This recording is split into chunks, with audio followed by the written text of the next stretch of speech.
আসসালামু আলাইকুম প্রিয় লিসেনার্স, সবাই কেমন আছেন? আশা করছি সবাই ভালো আছেন। আলহামদুলিল্লাহ, বরাবরের মতো আমিও অনেকটাই ভালো আছি। আপনাদের মাঝে আবারও ফিরে এসেছি অনেকগুলো ভৌতিক ঘটনা নিয়ে, যে ঘটনাগুলি প্রতিনিয়ত আপনাদের শরীরকে শিহরিত করবে। চলুন বেশি কথা না বাড়িয়ে মূল ঘটনাগুলিতে ফিরে যাওয়া যাক। আজকে যে ঘটনা আপনাদের কাছে শেয়ার করব, সেই ঘটনাটি আমাদেরকে ইমেল করে পাঠিয়েছেন সজীব নামের এক প্রিয় লিসেনার্স ভাই। তো সে যেভাবে তার ঘটনাটি লিখে পাঠিয়েছেন, ঠিক সেইভাবেই আপনাদেরকে পড়ে শোনাচ্ছি। সময়কাল ছিল 2013। আমার নাম সজীব। আমি 2013 সালে আমাদের 4 বন্ধু নিয়ে আমরা ঢাকায় বেড়াতে যাই। আর সেই ঢাকায় বেড়ানো যাওয়াটাই হয়তোবা আমাদের জীবনের সবচেয়ে বড় ভুল ছিল। কেন ভুল ছিল আপনারা আস্তে আস্তে সবই বুঝতে পারবেন। আমার সাথে আমার যে বন্ধুগুলো ছিল, সেই 3 জন বন্ধুর নাম ছিল ফয়সাল, রিফাত এবং শান্ত। আমরা যখন ঢাকায় পৌঁছে একটি রিক্সা নেই, আমাদের যে স্থানে যাওয়ার কথা ছিল সেই স্থানে যাওয়ার জন্য রিক্সার প্রয়োজন। আমরা রিক্সা যখন নেই, কিছু দূর যাওয়ার পরে আমাদের রিক্সাটা অ্যাক্সিডেন্ট করে। অ্যাক্সিডেন্ট করার সাথে সাথে আমরা 4 জনই রিক্সা থেকে ছিটকে পড়ে যাই। আর সেই পড়ে যাওয়ার কারণে আমার বন্ধু শান্ত, তার গুরুতরভাবে অ্যাক্সিডেন্ট হয়ে যায়। সে গিয়ে এক গাড়ির তলে চাপা পড়ে যায়। আল্লাহর রহমতে আমরা 3 জনেই তেমন কোনো ব্যথা পাইনি। তবে আমার বন্ধুর উপর দিয়ে গাড়ি যাওয়ার ফলে তার শরীর থেকে প্রচুর পরিমাণ ব্লাড যাচ্ছিল। আমরা বুঝতে পারছিলাম না, তখন আমাদের পুরো মাথা কাজ করা বন্ধ করে দিয়েছিল।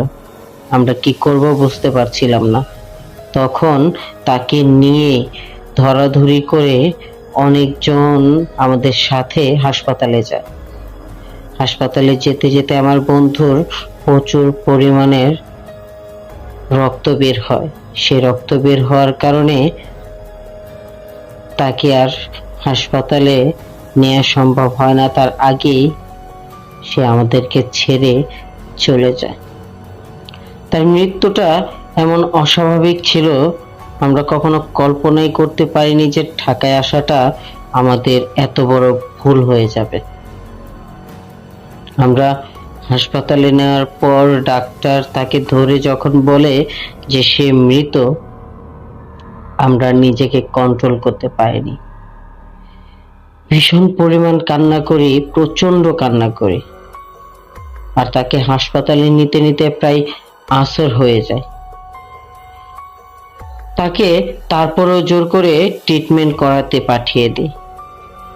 তার রক্তগুলো মুছে, তার যে কাটাগুলো যে জায়গাগুলো কেটে গেছে সেই জায়গাগুলো সিলি করে দেয়, এবং তার মাথা এমন ভাবে ফেটে যায় যে ওইখান থেকে ক্রমশ রক্ত বের হতেই থাকে।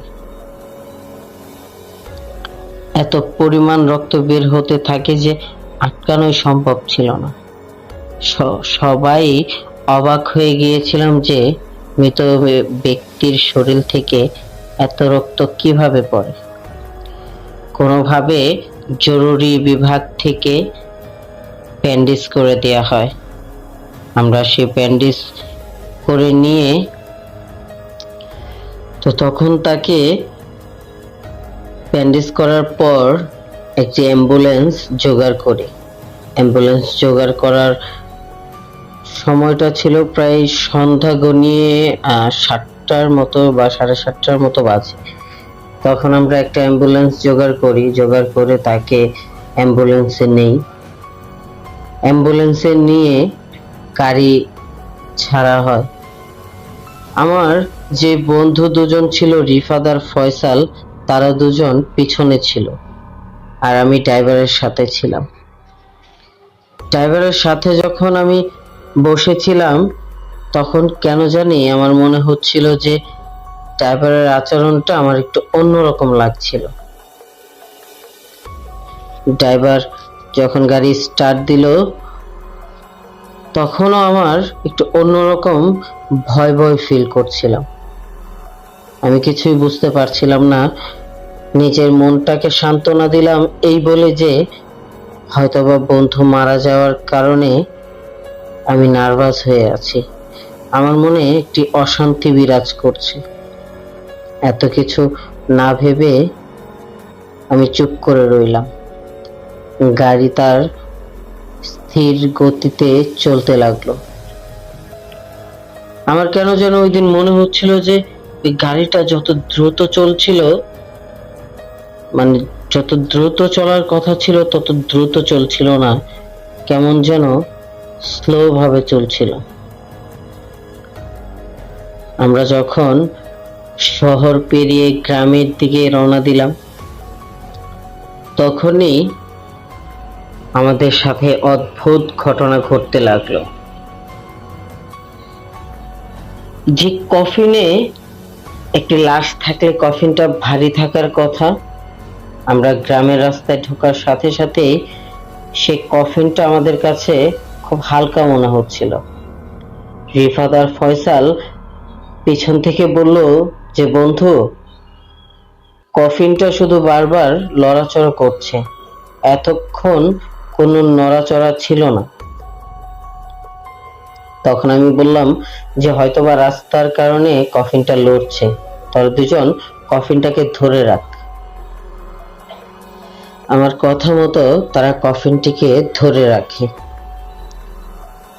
যখন আমরা গ্রাম্য পথ দিয়ে যাচ্ছিলাম সামনে আমাদের একটি জঙ্গল পড়ে।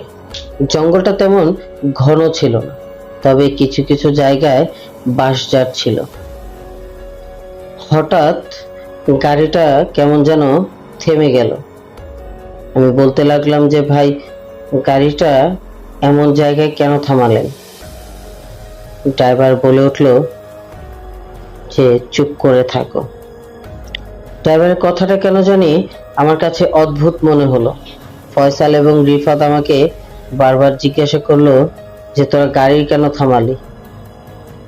ড্রাইভার আবার বলল যে তোমাদেরকে চুপ করতে বলেছি। তখন আমি আর চুপ করতে থাকতে পারলাম না, বললাম যে ভাই কি হয়েছে, ঘটনাটি খুলে বলেন। সে বলল যে চুপ করে থেকে সামনে তাকিয়ে দেখো, কে যেন দাঁড়িয়ে পথ আটকে রেখেছে। তার কথা শুনে আমি কেমন যেন ভয় ভয় ফিল করতে থাকলাম এবং সামনের দিকে তাকাতে থাকলাম। তাকিয়ে দেখি পুরো হুবহু শান্তর মতো কে যেন সামনে দাঁড়িয়ে আছে। আমরা চারজনই ভয় পেয়ে যাই। ড্রাইভারের ভয়ে পুরো শরীর ঘেমে গিয়েছিল। আমার শরীর তো ঘামতেই ছিল তখন। হঠাৎ ওই অভয়বটা বা ওই ছায়াটা কোথায় যেন গায়েব হয়ে গেল, কোথাও খুঁজে পাচ্ছিলাম না। আবার বললাম ড্রাইভারকে যে ড্রাইভার ভাই, আপনি আবার স্টার্ট দেন। তখন ড্রাইভার ভাই বলল যে স্টার্ট কি করে দেব, সে তো এখন আয়নার সাথে লেগে আছে এই ছায়াটা। এই কথাটা শোনার সাথে সাথেই আমার পুরো মাথা বেয়ে যেন কেউ এক বালতি পানি ঢেলে দিল, এমন পরিমাণ আমি ঘামতে থাকলাম। আমার পুরো শরীর, পুরো শার্ট ভিজে চুপচুপে হয়ে গেছে, আর ভয়ে আমার হার্টবিট যেন দ্রুত চলতে থাকলো। আমি সামনে তাকিয়ে দেখি কই কিছুই তো নেই। সে বলল তোমরা তো হয়তোবা দেখতে পাচ্ছ না, তবে আমি স্পষ্ট দেখতে পাচ্ছি সেই ছায়াটা এখন আমার গাড়ির গ্লাসের সাথে লেগে আছে। তখন আমরা বন্ধুরা মিলে সূরা জোরে জোরে পড়তে থাকলাম। যখন জোরে জোরে পড়তে থাকলাম তখন সে ড্রাইভার একটু মনে সাহস করে গাড়িটা স্টার্ট দিল গাড়িটা স্টার্ট দেওয়ার সাথে সাথেই ওই অভয়কটা, ওই যেই ছায়াটা ছিল সেটাকে আর দেখা যায়নি। তখন সে আবারও তার প্রাণপণে গাড়ির স্পিড বাড়িয়ে সে গাড়িটা চালাতে লাগলো। প্রায় আধা ঘন্টার মতো গাড়িটা চালাতে চালাতে সে হঠাৎ করে আবার গাড়িটা স্টপ করে দিল। সে স্টপ করার সাথে সাথে আমরা তিনজন আবার ভয় পেয়ে যাই, আর কফিনটা কেমন যেন লড়ে ওঠে। সে আমাদেরকে বলল যে তোমরা গাড়ি থেকে তাড়াতাড়ি নামো। তার এই কথাটা শুনে কেমন যেন অদ্ভুত লাগলো আমাদের কাছে। কেন ভাইয়া, আমরা গাড়ি থেকে কেন নামবো? আপনি কি শুরু করলেন? এমনিতেই আমরা খুব আতঙ্কের মধ্যে আছি, ভয়ের মধ্যে আছি, আপনি এর মধ্যে আমাদেরকে আরো ভয় দেখাচ্ছেন কেন? তখন সে বলল, কথা বাড়িও না, তোমরা সবাই গাড়ি থেকে নেমে দাঁড়াও। আমরা ড্রাইভারের কথা মতো তিনজন গাড়ি থেকে নামি। গাড়ি থেকে নামার পর আমার ওই ড্রাইভারটা সেও গাড়ি থেকে গাড়ি থেকে নেমে আমাদের পাশে এসে দাঁড়িয়ে বলে যে আমার হাতটা তোমরা শক্ত করে ধরে রাখো। তখন আমরা চারজনের হাত শক্ত করে ধরে রাখি। আমি দেখতে থাকলাম যে গাড়িটা এত জোরে ঝাঁকুনি দিতে থাকলো যে গাড়িটা উলট পালট হয়ে যাবে, গাড়িটাকে কেউ উল্টিয়ে ফেলার চেষ্টা করছে এমন মনে হচ্ছিল। গাড়িটা প্রচুর পরিমাণে লড়তেছিল। আমরা চারজনেই অবাক হয়ে শুধু তাকিয়ে থাকলাম, আর সারা শরীর কাঁপতে থাকলো আমাদের ভয়ে। এতটা ভয় আমরা কখনো পাইনি। আর আমাদের সাথে এই ঘটনাটা প্রথমবার ঘটছিল। আমরা কিছুক্ষণ পর যখন এই গাড়িটা লড়াচড়া বন্ধ করলো, গাড়িটা স্থির হয়ে দাঁড়িয়ে রইল, তখন ড্রাইভার সাহেব বলল যে ভাই এখন গাড়িতে ওঠেন, তাড়াতাড়ি ওঠেন। আমরা সবাই সূরা পড়তে পড়তে গাড়িতে উঠলাম। সূরা পড়তেই ছিলাম, যে যতটুকু পারছিলাম পড়ছিলাম। আমাদের 1 মিনিটও বন্ধ করছিলাম না মুখ। ফয়সাল আর রিফাত তারা ভয়ে পিছনে উঠতে চাইছিল না, শান্তর লাশের পাশে বসতে চাচ্ছিল না। তখন তাদেরকে বুঝিয়ে তারা দুইজন দুই সিটে বসছিল। তাদেরকে বললাম তোরা দুইজন একসাথে বসে হাত ধরে রাখ। তারা যখন একসাথে বসে এক পাশে হাত ধরে শক্ত করে বসেছিল, তখন ড্রাইভার সাহেবকে বললাম যে ভাই আপনি প্লিজ যতটা স্পিড দিয়ে পারেন দ্রুত আমাদেরকে আমাদের গন্তব্যস্থলে নিয়ে যান। হঠাৎ সে গাড়িটা স্টার্ট দিতে গিয়ে স্টার্ট করতে পারছিল না।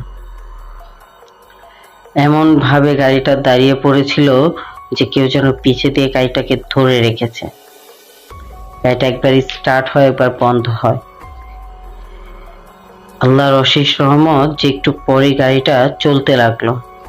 গাড়িটা যখন তার গতির সীমা অতিক্রম করে সে চলতে লাগলো, তখন কিছু দূরে একটা ঘরে আলো দেখতে পাচ্ছিলাম। আমরা ভেবেছিলাম যে ওই ঘরটাতে আমরা একটু আশ্রয় চাবো, আমরা একটু সাহায্য চাবো। তখনই ঘরের সামনে গিয়ে গাড়িটা থামিয়ে সেই ড্রাইভারটা নেমে যায়। আমি বলতে থাকি যে ভাই আপনি কেন নামলেন?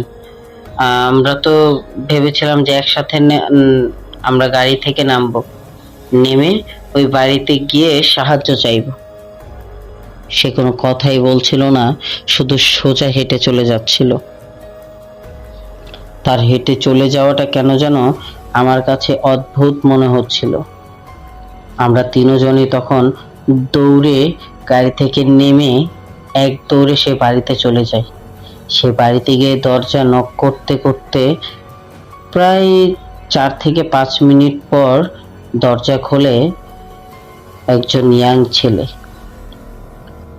তার কাছে বললাম যে ভাই আমরা খুব বিপদে পড়েছি, আমার বন্ধু আজকে সকালে মারা গেছে, তার লাশটি নিয়ে বাড়িতে যাচ্ছিলাম, আমাদের সাথে এই এই ঘটনা ঘটে গেছে, আমাদেরকে প্লিজ আপনি হেল্প করেন। তখন ওই ছেলেটি বলল যে ভাই, আমি নিজেও একজন ড্রাইভার, আপনি ভয় পাবেন না, আপনি কিছুক্ষণ বিশ্রাম করেন, তারপরে আমি আপনাদেরকে আপনাদের আহ, যে জায়গাটা সেখানে পৌঁছে দিচ্ছি। আমি বললাম যে ভাই, আমাদের সাথে যে ড্রাইভারটা ছিল সে কেমন যেন অদ্ভুত আচরণ করছিল। সে হঠাৎ গাড়ি থেকে নেমে কোনো কথা না বলে সোজা হেঁটে হেঁটে কোথায় যেন চলে গেল, সে এখনো আসছে না।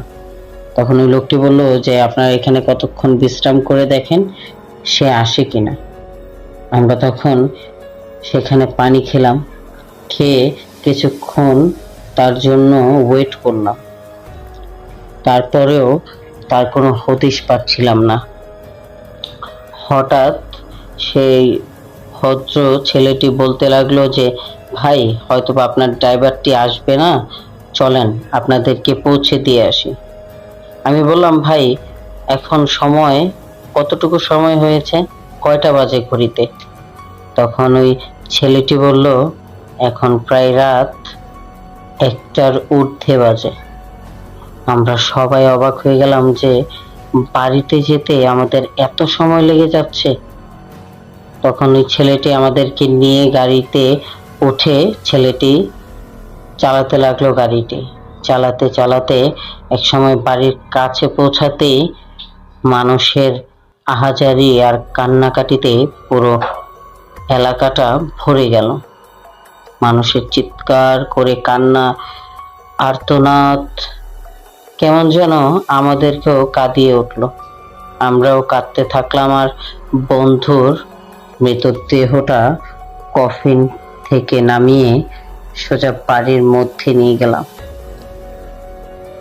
তাকে নিয়ে যখন বাড়ির যে উঠোনে তাকে শোয়ালাম খাটিয়ায়, তার কিছুক্ষণ পরে তাকে গোসল দিবে সে রাতেই, কারণ সে মারা গেছে প্রায় অনেক ঘন্টা হয়ে গেছে। এমন করতে করতে করতে করতে প্রায় সকাল হয়ে গেছে। আমাদের সাথে ঠিক এতটুকু যদি ঘটতো হয়তো বা ভালো হতো। আমাদের বন্ধু ফয়সালকে বললাম যে যা, ওই ভাইয়াটাকে কিছু টাকা দিয়ে বল যে চলে যেতে, আর এই অ্যাম্বুলেন্সের মালিককে কল করে বলবো যে আর একটা ড্রাইভার পাঠিয়ে গাড়িটি নিয়ে যাওয়ার জন্য। তখন ওই ছেলেটি আমাদের কথা শুনে বলতে লাগলো যে সমস্যা নেই, আমি গাড়িটি নিয়ে চলে যাব, আপনাদের মধ্যে কেউ যদি একটু যান আমার সাথে ভালো হবে। তখন আমার দূর সম্পর্কের এক খালাতো বড় ভাইকে বললাম যে ভাইয়া, আপনি চলে যান, আপনি ওর সাথে চলে যান, আপনি গিয়ে গাড়িটা বুঝিয়ে দিয়ে গাড়ির ভাড়াটা দিয়ে আপনি বাড়িতে চলে এসেন। আমার ভাইটি এই যে অ্যাম্বুলেন্সটির সাথে গেল না, অ্যাম্বুলেন্সটি ঢাকায় গিয়ে পৌঁছলো আজ পর্যন্ত, না আমার ওই খালতো ভাইটিকে কখনো আর ফিরে পেলাম। সেই দিনের ঘটনায় আমরা দুটি মানুষকে হারিয়ে ফেললাম। যদি আমার এই ঘটনাটি আপনাদের কাছে ভালো লাগে অবশ্যই অবশ্যই শেয়ার করবেন। আর আমার যে নেক্সট যে ঘটনাটি, সেই ঘটনাটি এখন আপনাদের সাথে শেয়ার করব।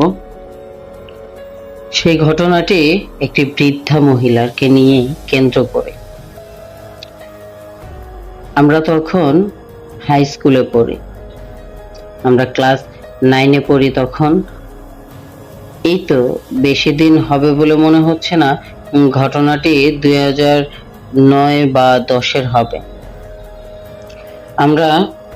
আমি আর ফয়সাল খুব ক্লোজ বন্ধু। আমরা দুজন একসাথে স্কুলে যেতাম, একসাথে স্কুল থেকে আসতাম। তো আমরা আমাদের এক কাজিনের বিয়েতে যাব বলে সেদিন আর আমরা স্কুলে যাইনি। আমরা যে কাজিনের বিয়েতে যাব, সে কাজিনের বাড়ি আমাদের বাড়ি থেকে প্রায় 1 ঘন্টার মতো রাস্তা হেঁটে গেলে, আর গাড়ি দিয়ে গেলে হয়তোবা 40 মিনিট বা আধা ঘন্টা এরকম সময় লেগে যায়। আমরা সেদিন দুজনেই যাব বলে মত করলাম গায়ে হলুদে যাব। তখন বলতে লাগলাম যে আম্মু আব্বুকে যে তোমরা যাও, আমরা দুজন পরে আসছি। তারা দুপুরের দিকেই ওই বাড়িতে চলে গেল সবাই। তো আমরা সেই দিন তারা দুপুরে চলে গেল। দুপুরে যাওয়ার পর আমরা বিকেল 4টার দিকে রওনা দিলাম যে আমরা তাদের গায়ে হলুদে যাব আমার কাজিনের। আমরা রেডি হয়ে একটা সাইকেলে করে দুজনেই চলে গেলাম। গিয়ে অনেক মজা করলাম, অনেক হই হুল্লোড় করলাম। আমরা যখন হই হুল্লোড় করার পর রাত প্রায় 10টার মতো বেজে গেছে। আম্মু আব্বু বলতেছে যে তোরা দুজন যা, বাড়িটা খালি, তোরা দুজন গিয়ে ওই বাড়িতে শুয়ে পড়। আমাদেরকে যখন বলল যে ঘরে গিয়ে শুয়ে থাক, আমরা দুজনই মিলে প্ল্যান করলাম যে আজকে খালি বাড়িতে গিয়ে অনেক মজা করব। আমরা দুজনেই সাইকেল করে ওইখান থেকে রওনা দিলাম। তবে রাত করে আসাটা হয়তো বা আমাদের ঠিক হয়নি। আমরা ওইখান থেকে রওনা দেওয়ার সাথে সাথেই আমরা একটি পুরনো বাড়ি দেখতে পাই। সেই পুরনো বাড়িতে কেমন যেন আলো জ্বলছিল। সেই আলো জ্বলা দেখে আমরা সাইকেলটা থামিয়ে দিলাম।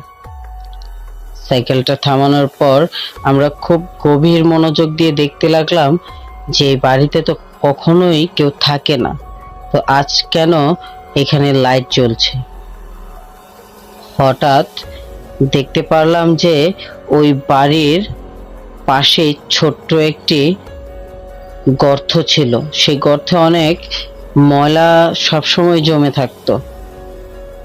ওই ময়লা থেকে একটি বৃদ্ধ মহিলা উঠে আসলো। মহিলাটি হাঁটতে পারছিল না, মাটিতে হামাগুড়ি দিয়ে সে চলছিল। হামাগুড়ি দিতে দিতে ওই বাড়ির বারান্দায় গিয়ে সে হাত দিয়ে এমন ভাবে নাড়াচাড়া করছিল, দূর থেকে বোঝা যাচ্ছিল যে সে হয়তোবা ঘর লেপছে। মাটির ঘর অনেক সময় যাদের মাটির ঘর তারা ঘর লেপে ঘরের সৌন্দর্য বাড়ানোর জন্য। তো সেই বৃদ্ধ মহিলাটি যখন হাত নাড়াচ্ছিল, আমরা দূর থেকে বুঝতে পারলাম যে না, হয়তোবা সে ঘর লেপছে, এর জন্যই হয়তোবা এমন হচ্ছে, এমন দেখা যাচ্ছে সে। আমরা যখন দেখলাম যে বৃদ্ধ মহিলাটি একটু পরে আর বৃদ্ধ মহিলা নেই, কেমন যেন এক অদ্ভুত রকমের বিরাট বড় এক আকৃতি নিয়ে সে আমাদের দিকে আসতে লাগলো। আমরা আচমকা ভয় পেয়ে গেলাম এবং দ্রুত সাইকেল নিয়ে পালানোর চেষ্টা করলাম। দ্রুত সাইকেল চালাচ্ছি, কোনো পথে পেরোতে পারছিলাম না। আমরা একটু আগাতে পারছিলাম না, কেন জানি বারবার পিছিয়ে পড়ছিলাম। আর সেই ভয়ঙ্কর দৈত্যর মতো এক অভয়ব আমাদের দিকে তেড়ে আসছিল। আমাদের পুরো শরীরের এক ভৌতিক এক কম্পন শুরু হলো। আমরা দুজন দুজনের হাত ধরে আয়াতুল কুরসি পড়তে লাগলাম। আমরা সবসময় ভাবতাম যে আয়াতুল কুরসি পড়লে হয়তোবা ভূত প্রেত কাছে আসে না। আমরা যখন আয়াতুল কুরসি পড়তে লাগলাম, তখন দেখলাম যে ওই দৈত্যর মতো এক অভয়বটি আর আশেপাশে নেই। আমরা কিছুটা মনকে সান্ত্বনা দিয়ে এগোতে লাগলাম সাইকেল নিয়ে। এগোতে এগোতে বাড়িতে যাওয়ার আগে এক বড় বিরাট পুরনো এক কড়ই গাছ সামনে পড়লো। সেই কড়ই গাছের দিকে তাকাতেই দেখি ওই দৈত্যর মতো ওই অভয়বটি গাছে বসে আছে এবং তার পা দুটো এমন ভাবে ঝুলাচ্ছে যে তার পা ওই গাছের আগা থেকে তার পাগুলো ঝুলতে ঝুলতে মাটিতে এসে লাগছিল। এটা দেখার সাথে সাথেই ফয়সাল অজ্ঞান হয়ে পড়ে গেল মাটিতে। আমি কিছুই বুঝতে পারছিলাম না, কিছুই ভাবতে পারছিলাম না যে এটা কি হচ্ছে বা কেনই হচ্ছে আমাদের সাথে। আমি কোন রকম ফয়সালকে নাড়াচাড়া দিতে দিতে তার জ্ঞান ফিরাই। সে যখন জ্ঞান ফিরলো, সে চিৎকার করতে লাগলো আর ভয়ে কাঁদতে লাগলো। আমি তার মুখ চেপে ধরে বললাম, ভাই দয়া করে চিৎকার করিস না, আজকে আমাদের সাথে খারাপ কিছু হতে চলছে হয়তোবা। আমি তাকে কোনো রকম শান্ত করে তার মুখটা চেপে ধরে তাকে নিয়ে সাইকেলটা নিয়ে সেই সাইড দিয়ে আর না গিয়ে আবার পিছনে যেতে লাগলাম।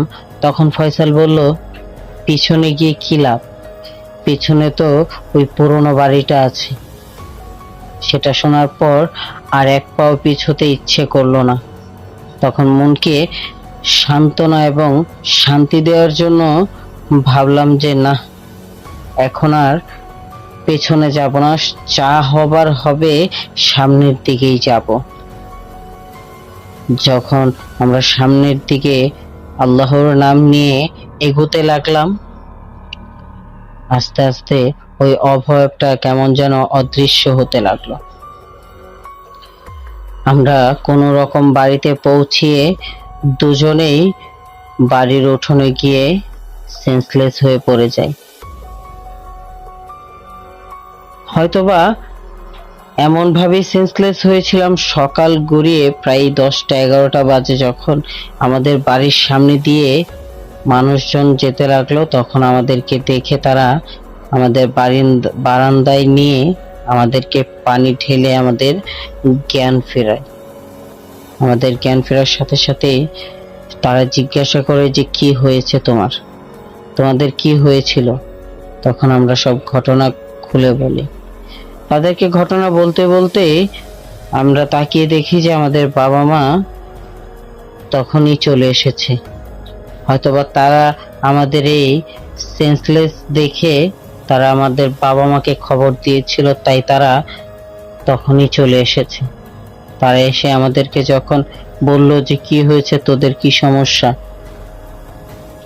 তখন বললাম যে আমাদের সাথে রাতে এমন এমন ঘটনা ঘটেছে।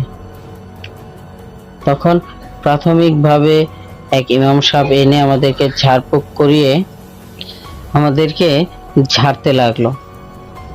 আমাদেরকে ঝাড়ফুঁক দিয়ে আমাদেরকে তাবিজ দিল এবং আমাদেরকে বলা হলো যে পুরনো বাড়ির দিকে যেন আমরা আর কখনোই না যাই এবং সেই অভয়টা আমাদেরকে ক্ষতি করতে পারে। সেই দিন থেকে আজ পর্যন্ত আমরা কখনোই ওই পুরনো বাড়ির দিকে আমরা দুজনের একজনও যাইনি। প্রিয় লিসেনার্স, আপনাকে অসংখ্য ধন্যবাদ প্রিয় সজীব ভাই, আপনার এত সুন্দর সুন্দর দুটি ভৌতিক ঘটনা আমাদের সাথে শেয়ার করার জন্য এবং আমাদের লিসেনারদের শোনানোর সুযোগ করে দেওয়ার জন্য আপনাকে অসংখ্য ধন্যবাদ। প্রিয় লিসেনার্স, যদি আপনাদের আমাদের এই ঘটনাগুলি ভালো লেগে থাকে অবশ্যই চ্যানেলটিকে সাবস্ক্রাইব করবেন এবং আপনাদের সাথে ঘটে যাওয়া যে অনাকাঙ্ক্ষিত ভৌতিক প্যারানরমাল ঘটনাগুলি আছে অবশ্যই আমাদের সাথে শেয়ার করবেন। তো চলুন বেশি কথা না বাড়িয়ে পরের ঘটনায় চলে যাওয়া যাক। পরের যে ঘটনা আপনাদের সাথে শেয়ার করব সেই ঘটনাটি আমার নিজের কালেক্ট করা আমার এক ভাইয়ের বন্ধুর থেকে। সেই প্রিয় বড় ভাইয়ের জীবনে ঘটে যাওয়া একটি ঘটনা আপনাদের সাথে শেয়ার করব। তার থেকে যেভাবে শুনেছি ঠিক সেইভাবেই আপনাদের কাছে শেয়ার করছি। ঘটনাটি একটি পানের বরকে ঘিরে। পানের বর অবশ্যই চিনেন, পানের বাগান যেটা থাকে সেটাকেই গ্রাম অঞ্চলে পানের বর বলা হয়। তো আমি ছিলাম খুব চঞ্চল স্বভাবের একটি ছেলে। আমি খুব ছুটোছুটি এবং খেলাধুলা করতে ভালোবাসতাম। আমি কখনো রাতকে রাত ভাবিনি আর দিনকে দিন ভাবিনি। যেখানেই হোক, নাইট টুর্নামেন্ট এবং ডে টুর্নামেন্ট যেটাই হোক না কেন, আমি সবসময় খেলতে যেতাম। তো একদিন আমার সাথে খেলতে যাওয়া নিয়ে একটি ঘটনা ঘটে যায়, যে ঘটনাটি আজও আমি মনে করলে আমার গায়ের লোম দাঁড়িয়ে পড়ে। আমাদের এলাকার পরের এলাকায় একটি রাতের টুর্নামেন্ট ছাড়ে ক্রিকেট। আমাকে তখন বলা হয় যে রাতের 7টার দিকে ওই গ্রামে চলে যাওয়ার জন্য, 7:30 থেকে খেলা শুরু হবে। তো আমি যথারীতি কথা মতোই ওই পাশের গ্রামে 7টার দিকে রওনা দিয়ে দিই সেখানে যাওয়ার জন্য। আমি যখন ওই গ্রামে যাই, যাওয়ার পরে আমরা খুব ভালোভাবে খেলাধুলা করে আবার রিটার্ন চলে আসবো আমার বাড়িতে।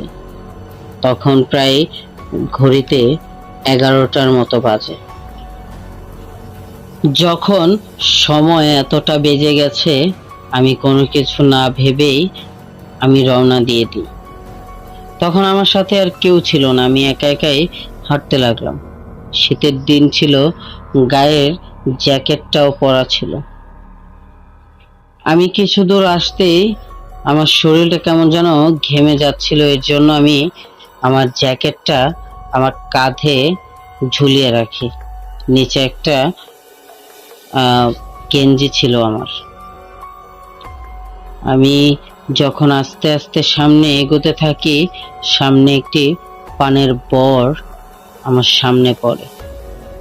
অনেক লোক মুখে শুনেছি যে পানের বরে নাকি অনেক কিছু থাকে, অনেক ক্ষয়ক্ষতিও করে মানুষের পানের বরের মধ্যে ঢুকলে, মানে পানের বাগানে ঢুকলে।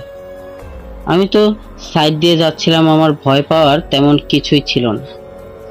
আমি একটু সামান্য এগোতেই আমি হোঁচট খেয়ে পড়ে যাই রাস্তার মাঝে, কোনো একটা ইটের মধ্যে লেগে আমি পড়ে যাই।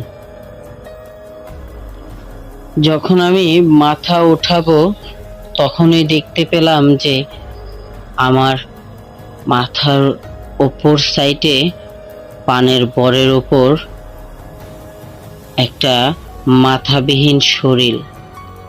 সে মাথাটা আলাদা হয়ে একটা সাইডে রাখা, আর সেই মাথাবিহীন শরীরটা বসে বসে পা ঝোলাচ্ছিল। তার পাশেই দেখতে পেলাম যে এক বানরের মতো এক আকৃতি কি যেন উপরে বসে বসে একটা মানুষের মতো কাকে যেন ধরে ধরে খাচ্ছিল।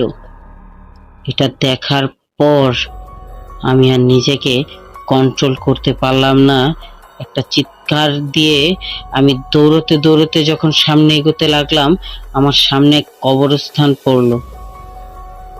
যখন কবরস্থান পড়লো, আমি কিছু না ভেবেই কবরস্থানের মধ্য দিয়ে দৌড়াতে লাগলাম। আমার সোজা না গিয়ে, আমি সোজা রাস্তায় না গিয়ে আমি বামে চেপে ওই কবরস্থানের মধ্য দিয়ে দৌড়াতে লাগলাম। তখনই আমার নজর পড়লো একটি কবরের দিকে। সে কবরটা হয়তোবা আজকে বিকেলেই দেয়া হয়েছিল, একদম নতুন চকচক করছিল, আর সেই কবর থেকে কেমন যেন আলো জ্বলছিল। আমি দেখেই থমকে দাঁড়িয়ে যাই। আমার কেন যেন তখন ভয়টা খুব কম কাজ করছিল, আর কৌতূহল ভাবে আমি কবরের দিকে তাকিয়েছিলাম। হঠাৎ কিসের একটা আওয়াজে আমার ঘোর কেটে যায়, আর আমি ডান দিকে তাকিয়ে দেখি বিরাট বড় এক ষাঁড় দেখতে পেলাম আমি। হ্যাঁ, আমি বিরাট বড় একটি ষাঁড় দেখতে পেলাম। সেই ষাঁড়টি এতটাই ভয়ঙ্কর চোখ ছিল তার, আর এতটা ভয়ঙ্কর বড় ছিল যে তার সামনে আর কোনো কিছুই ভাসছিল না। গাছপালা যত কিছু ছিল তার, সে এতটাই বড় ছিল যে গাছপালাও তার কাছে অনেকটাই ছোট ছিল। সে ষাঁড়ের চোখগুলো এতটা লাল লাল ছিল, আর সেই লাল চোখগুলো এত তীব্রভাবে জ্বলছিল যে আমি সেই চোখের দিকে তাকাতে পারছিলাম না। হঠাৎ সেই ষাঁড়টি যখন আমার দিকে তেড়ে আসতে লাগলো, আমি দেখার সাথে সাথেই ওইখানে সেন্সলেস হয়ে পড়ে যাই।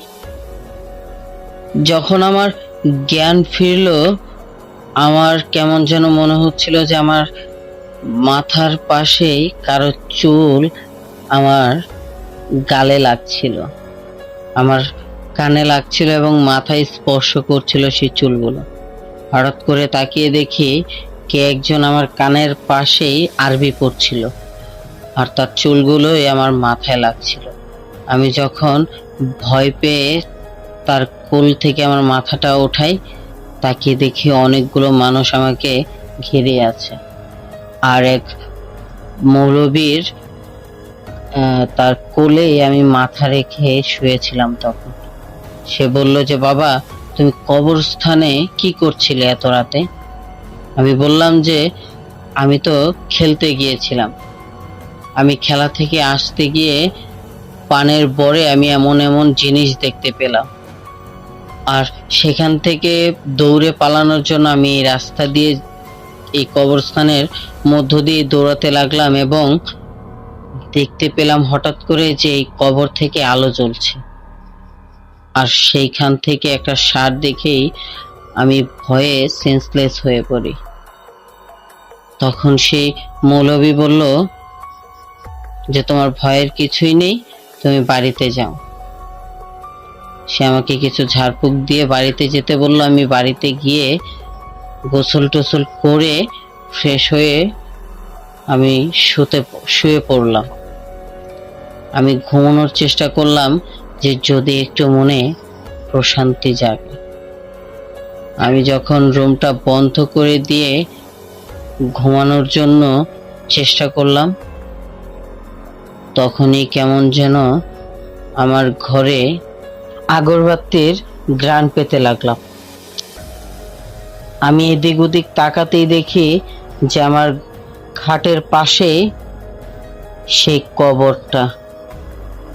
আমি সেই কবরটা দেখে হতভম্ব হয়ে যাই, ভয়ে আঁতকে উঠেই চিৎকার করে উঠি। চিৎকার করার সাথে সাথে আমার মা বাবা সবাই ছুটে আসে আমার ঘরে। ঘরে নক করতেই আমি ঘরের দরজা খুলে দিয়ে তাদেরকে জড়িয়ে ধরে বলি, মা আমার ঘরে ওই কবরটা। তারা বলে, কোথায় কবর, কিসের কবর? তখন আমি ঘরের দিকে তাকিয়ে দেখি আমার ঘরে কোনো কবর নেই। তখন আমি তাদেরকে সবগুলো ঘটনা খুলে বলি। তখন তারা বলে যে আমাদেরকে বাড়িতে এসে কেন ঘটনাটি বলিসনি, এখনই চল, তাড়াতাড়ি চল। এটা বলেই সে আমাকে টানতে টানতে নিয়ে যেতে লাগলো। আমি তাদের সাথে যেতে লাগলাম। হঠাৎ করে দেখি একটি বাড়ির মধ্যে তারা আমাকে নিয়ে প্রবেশ করলো, এবং বাড়ির মধ্যেই এক কবিরাজ ছিল। সে কবিরাজের কাছে গিয়ে আমার সাথে ঘটে যাওয়া যে ঘটনাগুলি সেটি তার কাছে শেয়ার করলো, এবং সে শুনে অনেকগুলো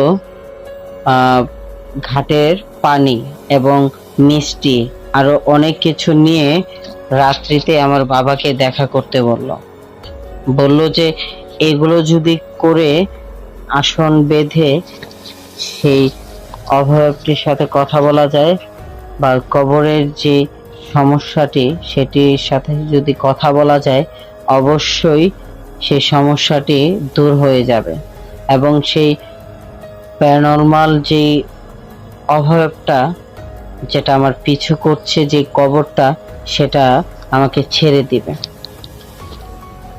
আমার বাবা কথা মতো রাত্রে বেলা অনেকগুলো ঘাটের পানি এবং মিষ্টি আর অন্যান্য অনেক কিছু নিয়েই সেই কবিরাজের কাছে যায়, আমাকে নিয়ে, মাকে নিয়ে। তখন আমাকে বসিয়ে বৈঠক দিয়ে তার সাথে থাকা জিন দিয়ে অভয়টাকে ডাকার পর তার সাথে কথা বলে তাকে জিজ্ঞাসা করে যে তুই কেন এই বাচ্চাটার সাথে লেগে আছিস, বাচ্চাটাকে কেন বিরক্ত করছিস? তখন ওই অবয়বটা বলতে লাগলো যে আমি তোকে ইচ্ছে করে ধরিনি, ওকে ইচ্ছে করে বিরক্ত করিনি। ও আমার কবরে পাড়া দিয়ে গেছে, ও আমার কবরে পাড়া দিছে, ও আমাকে ব্যথা দিছে। এর জন্য আমি ওকে ছাড়বো না। আমি ওকে যতদিন পারি ওকে বিরক্ত করব, ওকে জ্বালাবো, ওকে কষ্ট দেব, ওর ক্ষতি করব। যখন ওই লোকটি বলল যে আমার কাছে যে জিনিস আছে সেইগুলো দিয়ে তোকে এখনই আমি বন্ধ করে দেব, আর যখন ওই পানিগুলো ছিটাতে লাগলো, ওই অভয়বটা তার কাছে মাপ চাইতে লাগলো। কবিরাজটা বলল যে ওকে ছেড়ে দে, দেওয়ার জন্য কি লাগবে, তোর কি চাস? তখন সে বলল আমি যাব এক শর্তে, জানের বদল জান দিতে হবে, তখনই আমি এখান থেকে ওকে ছেড়ে দিয়ে চলে যাব। তখন আমরা তাকে প্রতিজ্ঞা করলাম যে আমরা কাল সকালেই একটি জানের বদল জান দেব। এবং সে কবিরাজকে কথা দিয়ে চলে যাওয়ার সময় আমাদের বাড়ির পাশে একটি গাছ ছিল, সেই গাছের আগা ভেঙে দিয়ে সে চলে যায়। এবং ঠিক সেই দিনেই পরের দিন আমরা একটি খাসি এনে জবাই করে আমরা এক নদীতে ফেলে দিই। আর সেদিন থেকে আমার সাথে কোনো ধরনের কোনো ঘটনাই ঘটেনি। প্রিয় লিসেনার্স, আপনাদের যদি আমাদের এই ভৌতিক চ্যানেলটি ভালো লাগে এবং ভৌতিক ঘটনাগুলি ভালো লাগে, অবশ্যই চ্যানেলটিকে সাবস্ক্রাইব করবেন এবং বেল আইকনটি ক্লিক করে পাশে থাকবেন। লাইক কমেন্ট করবেন এবং অবশ্যই শেয়ার করবেন আপনাদের নতুন বন্ধুদের এবং আপনাদের বন্ধুদের কাছে আমাদের এই নতুন ভৌতিক ঘটনার চ্যানেলটিকে পৌঁছে দেবেন। যদি আমাদেরকে ভালো লাগে, অবশ্যই আপনাদের সাথে ঘটে যাওয়া এবং আপনাদের ফ্যামিলি, পাড়া প্রতিবেশী এবং আত্মীয় স্বজনের সাথে ঘটে যাওয়া ভৌতিক ঘটনাগুলি আমাদের কাছে পৌঁছানোর জন্য আমাদের চ্যানেলের ডিসক্রিপশনে গিয়ে আমাদের ইমেল অ্যাড্রেসে আপনার নাম, আপনার ঠিকানা এবং আপনার বয়স লিখে সেই ঘটনাটি সেন্ড করে দেবেন। যদি আমাদের ভালো লাগে আপনাদের ঘটনাগুলি, অবশ্যই আমাদের লিসেনারদের কাছে আপনাদের ঘটনাটি পৌঁছে দেব, শেয়ার করব। তো আজকের মতো বিদায় নিচ্ছি। আসসালামু আলাইকুম ওয়া রাহমাতুল্লাহি ওয়া বারাকাতুহু। সবাই ভালো থাকবেন।